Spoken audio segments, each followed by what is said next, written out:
നമസ്കാരം. മുഖ്യമന്ത്രി പിണറായി വിജയന്റെ അതേ പാതയിലൂടെയാണ് നമ്മുടെ തിരുവനന്തപുരം കോർപ്പറേഷന്റെ മേയറായിട്ടുള്ള മേയർ ആര്യ രാജേന്ദ്രൻ പോകുന്നത് എന്ന് പലപ്പോഴും പല റിപ്പോർട്ടുകളിലും കേട്ടിട്ടുണ്ട്. മുഖ്യമന്ത്രിയുടെ ഏറ്റവും വലിയ പ്രിയപ്പെട്ടവൾ തന്നെയാണ് മേയർ ആര്യ രാജേന്ദ്രൻ. മുഖ്യമന്ത്രിയുടെ മരുമകനും അതുപോലെ തന്നെ മകളും ഒക്കെ ആയിട്ട് നല്ല ബന്ധമാണ് മേയർ ആര്യ രാജേന്ദ്രനുള്ളത്. എന്ത് വലിയ വിമർശനം ഉണ്ടായാലും മേയർ ആര്യ രാജേന്ദ്രൻ മുഖ്യമന്ത്രിക്കൊപ്പം നിൽക്കുന്നതും ചങ്കാണ്, ചങ്കിടിപ്പാണ് എന്നൊക്കെ പറഞ്ഞ് എന്ത് വലിയ തെറ്റാണെങ്കിലും മുഖ്യമന്ത്രിയെ ന്യായീകരിക്കാൻ രംഗത്തെത്തുന്നതുമൊക്കെ മേയറുടെ സ്ഥിരം ശൈലിയാണ് എന്നത് നമുക്കറിയാം. ഇതിന് പിന്നാലെയാണ് നമ്മുടെ ഏറ്റവും വലിയ അഭിമാനം എന്ന് പറഞ്ഞുകൊണ്ടായിരുന്നു മേയർ ആര്യ രാജേന്ദ്രൻ രാജ്യത്ത് നിന്ന് ഏറ്റവും പ്രായം കുറഞ്ഞ മേയറായി സ്ഥാനമേൽക്കുന്നത്.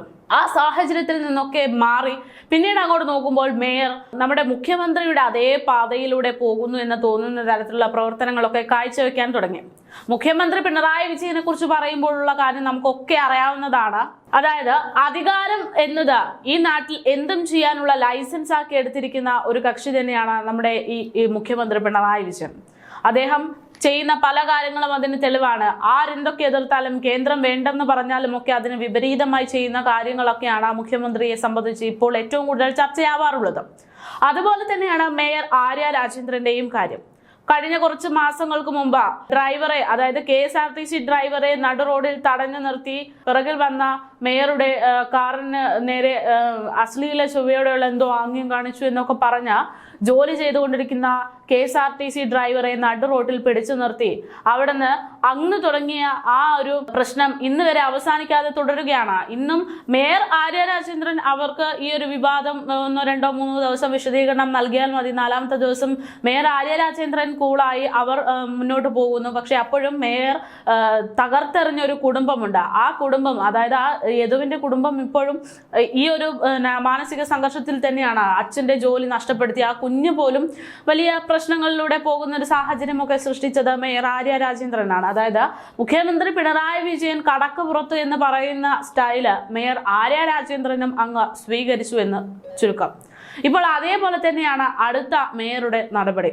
മുഖ്യമന്ത്രി പിണറായി വിജയന്റെ കാര്യം നമുക്കറിയാം. മുഖ്യമന്ത്രി പിണറായി വിജയന് ഏകദേശം 3 ഔദ്യോഗിക വാഹനങ്ങളാണ് ഉള്ളത്. ഒന്ന് ഡൽഹിയിലുണ്ട്, ഒന്ന് കണ്ണൂരിലുണ്ട്, ഒന്ന് തിരുവനന്തപുരത്ത്. അങ്ങനെ 3ഓളം ഔദ്യോഗിക വാഹനങ്ങളുമായി സഞ്ചരിക്കുന്ന മുഖ്യമന്ത്രി പിണറായി വിജയനെ കണ്ടാണ് നമ്മുടെ മേയർ ആര്യ രാജേന്ദ്രനും പഠിക്കുന്നത്. ഇപ്പോഴിതാ മേയർ അതുപോലെ ഒരു ആവശ്യം ഉന്നയിക്കുകയാണ്. അതായത് മേയർക്ക് 5 AC കാർ വേണം. അത് തിരുവനന്തപുരം കോർപ്പറേഷന്റെ ഭാഗമായിട്ട് വേണമെന്നാണ് പറഞ്ഞിരിക്കുന്നത്. 1 വർഷത്തേക്ക് മാസ വാടകയ്ക്ക് കാർ നൽകുന്നതിനുള്ള ഏജൻസി അല്ലെങ്കിൽ വ്യക്തികളിൽ നിന്ന് കോർപ്പറേഷൻ കൊട്ടേഷൻ ക്ഷണിച്ചിരിക്കുകയാണ്. ഇനി ഈ മാസ വാടകയുടെ കാര്യം എടുത്തു നോക്കുമ്പോൾ മാസ വാടകയ്ക്ക് വാഹനം എടുക്കുക എന്ന് പറയുന്നത് മുഖ്യമന്ത്രിയുടെയും സ്ഥിരം ശീലമാണ് എന്നത് നമുക്കറിയാം. മുഖ്യമന്ത്രി പിണറായി വിജയൻ 82 ലക്ഷത്തോളം രൂപ മാസ വാടക കൊടുക്കുന്ന, ഒരിക്കലും ഉപയോഗിക്കാത്ത ഒരു ഹെലികോപ്റ്റർ വാടകയ്ക്ക് എടുത്തിട്ടതൊക്കെ നമുക്കറിയാലോ. അപ്പോൾ അതുപോലെ മേയറും ആ പാത പിന്തുടരുകയാണ് എന്ന് തന്നെയാണ് പറയേണ്ടിയിരിക്കുന്നത്. എന്തായാലും ഇതിനു വേണ്ടി 5 കാറ്, അതും AC കാർ തന്നെ വേണമെന്നുള്ള രീതിയിൽ കൊട്ടേഷൻ നൽകിയിരിക്കുകയാണ് എന്ന വിവരങ്ങൾ പുറത്തു വരികയാണ്.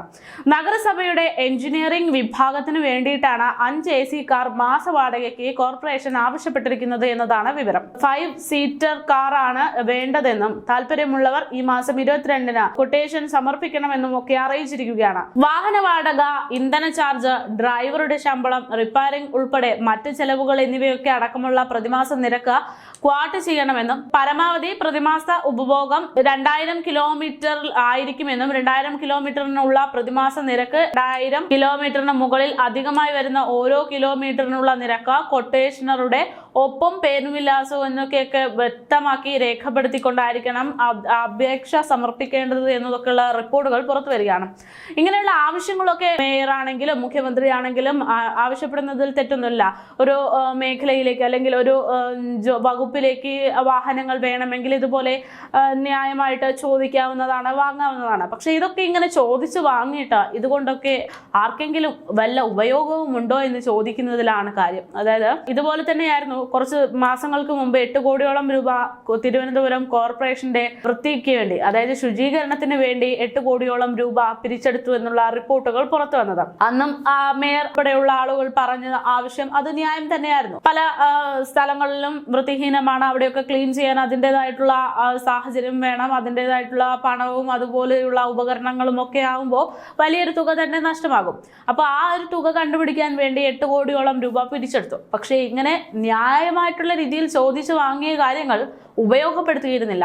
8 കോടി രൂപ ഉണ്ടായിട്ട്, കോർപ്പറേഷൻ ക്ലീൻ ചെയ്യാനുള്ള 8 കോടിയോളം രൂപ ഉണ്ടായിട്ട് അതിലാകെ 2-3 കോടി മാത്രമായിരുന്നു ചെലവാക്കിയത്. ബാക്കി തുക മൊത്തം ഉപയോഗശൂന്യമായി കിടക്കുകയായിരുന്നു. അതുപോലെ തന്നെ ഇപ്പോൾ ഈ 5 വാഹനം വേണമെന്ന് പറഞ്ഞാൽ ചിലപ്പോൾ വേണ്ടി വരും. പക്ഷെ അത് വാങ്ങിക്കഴിഞ്ഞാൽ അത് കൃത്യമായി ഉപയോഗിക്കുമോ, അല്ലെങ്കിൽ ഈ ഹെലികോപ്റ്ററൊക്കെ വാങ്ങിയിട്ടതുപോലെ തന്നെ 2-3 പ്രാവശ്യം മാത്രം ഉപയോഗിക്കുന്ന രീതിയിൽ വെച്ച് 82-50 ലക്ഷമൊക്കെ മാസം ഖജനാവിൽ നിന്ന് പൊട്ടടിക്കുന്ന രീതിയിലേക്ക് മാറുമോ എന്നത് തന്നെയാണ് ജനങ്ങളുടെ സംശയം.